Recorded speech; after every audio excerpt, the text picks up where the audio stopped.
Hey everybody, it's MC from Not Just Scrapbooks, and I am coming to you on day 14 of the Marion Smith 31 Day Challenge, and I have not missed a day yet. Knock on wood. I'm hitting my head here. But what did I do today? I videotaped the whole calendar, but I really can't show it to you yet. But at least I videotaped the whole thing so that if anything happens to it, I have a record. And I had to have the cable guys in today. Yeah, two of them came this time. And it turns out that they have put too many people on the outside lines. And so we are not getting the amount of bandwidth that we should be getting for what we're paying. And there's nothing they can do about that until they run more lines or do something else. But we have ups and downs in especially our internet goes up and down, and then our phone will stop working because we have an internet phone. The TV's not too bad, though. I do get black screens, like just for fractions of a second from time to time, which is annoying, but not terrible. Anyway, once I had all that done, my hubby and I went out to dinner. And then after I came home, I decided to work on my project for today, which is my learning to work with modeling paste. I got this at Hobby Lobby, as you can see, for $12.99. Knowing me, I used a coupon, so I probably only paid about half of that, or maybe 40% at the maximum. So here's what I did, and let me show you the things I used today.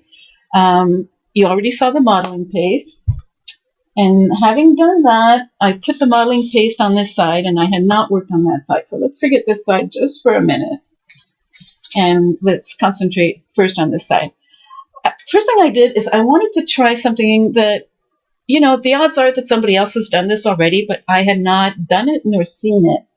And so I spread some modeling paste with a knife, and my knife is very dirty. It's right here ahead of me, so I still have stuff on it. But just a plain little knife like that, and I just put it on there, and nice and evenly as I could, but still a decent coat. And then I decided to try using embossing folder. And what I did is I put the embossing folder right on top of the modeling paste, and then I just pushed down really hard, and then lifted it as well as I could, hoping to keep some of the design. Well, when I first taped this, you couldn't see it for the life of me, and I tried all the lighting I could, and I know the lighting still isn't wonderful here, but I'm working on it. Anyway, then I took one of the Crafter's Warehouse templates, this one here, and I used this one in the corner. And in this case, I took the modeling paste and I just put it on there so that it was nice and thick, and then I just carefully pulled up the stencil, and I got that effect, which, is pretty much what I expected. It did not take all that long to dry. I did wait for it to dry a little bit, and then I have to admit I heat set it. And once that was done, I decided to try to use distress inks to see if I could get the kind of coloring I wanted. And I'm going to show you the distress inks I used. I used Shabby Shutters and Peel Paint for the green. And then I used Stormy Sky and Broken China.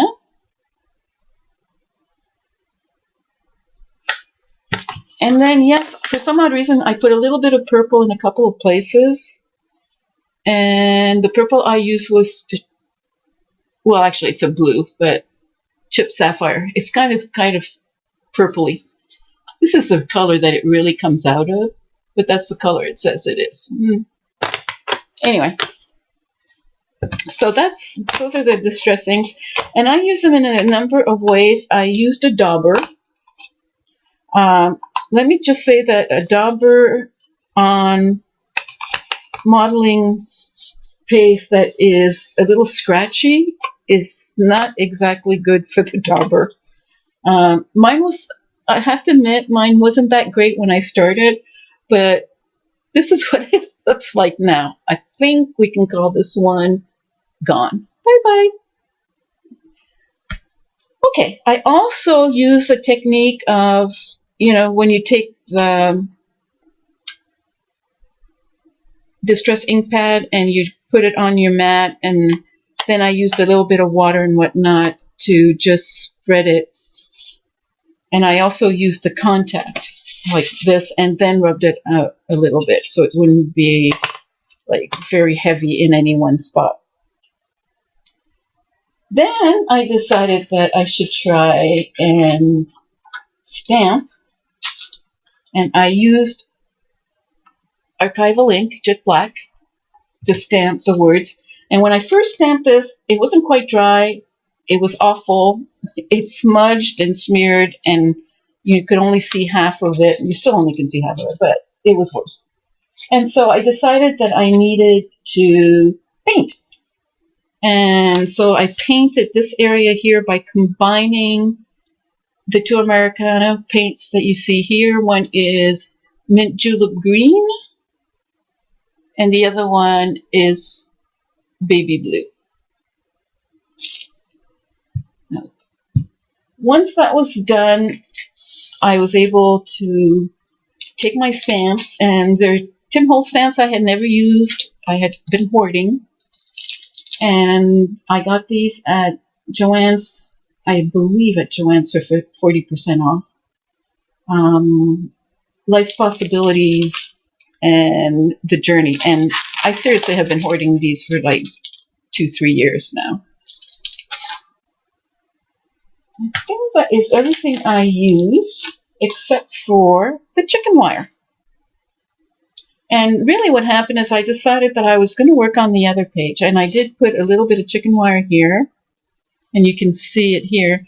And then I put it down, and I used a Sharpie to go around the chicken wire to get that effect that you see right here. On the other side, I only used the chicken wire, and I used the leftover paint that I had and watered it down to create some of this effect over here. And then I decided that I wanted to use a little bit more modeling paint and paste, and so in this case here, I took some modeling paste, blended it in with the leftover acrylic paint so that the colors match, and I did two things. In one instance, I rubbed it on top of the chicken wire, like you see here and here, and then put the chicken wire down so that the paint would come off the stencil. And in the other case here, I just used the paintbrush to daub, and I really did. I splotched it down this way. I didn't paint it this way. And over here, I put it down, and I used the modeling paste colored with the remainder of the acrylic paint and put that down here. And here I added white acrylic paint on top of what I'd already done. So really you get an interesting bunch of effects and various thicknesses, which are always a little hard to see. Maybe you can see it this way. See, these are flat almost, but this is very textured up here. So let's start with what was written by Tim's stamps, what I stamped with Tim's stamps. And this one says, to be all that is possible, we must attempt the impossible. To be all that we can be, we must dream of being more.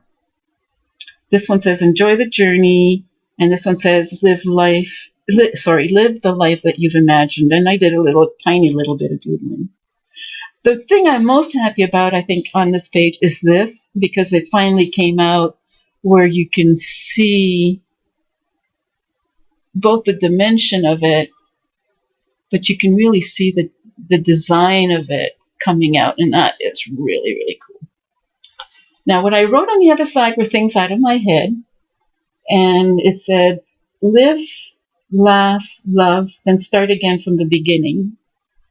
And then this one here says, I do not believe in trying. To try is to accept the possibility of failure.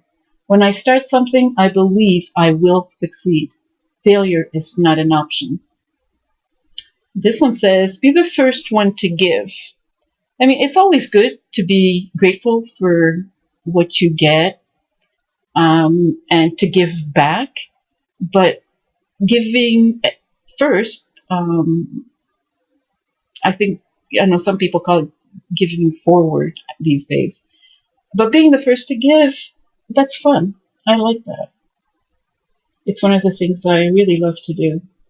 Okay, sorry, again, it's late at night and I should do these videos early. I'm earlier than usual, an hour, but I'm still tired. The next one here says, listen and listen some more. You cannot learn if you do not listen. It sounds like the kind of stuff my mother would have told me, or my grandmother when I was a little kid. And then this one says, it's okay to just be you. Anyway, people, that's it for today. Again, I want you to know that I have been adding to the CHA playlist that I have on my YouTube channel. So if you're looking for the latest videos from CHA, I haven't looked in the last 4 hours maybe because I've been out to dinner and whatnot. But I think I'm up to 70 some videos in that playlist if you want to go take a look.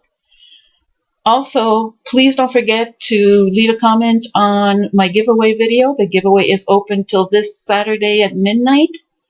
And I think I'm at 789 people now. So I'm only 11 away from the 800 additional prize package. So please tell your friends, leave comments, and most of all, enjoy your creative journey. Thanks for watching, and I will talk to you tomorrow. Bye-bye.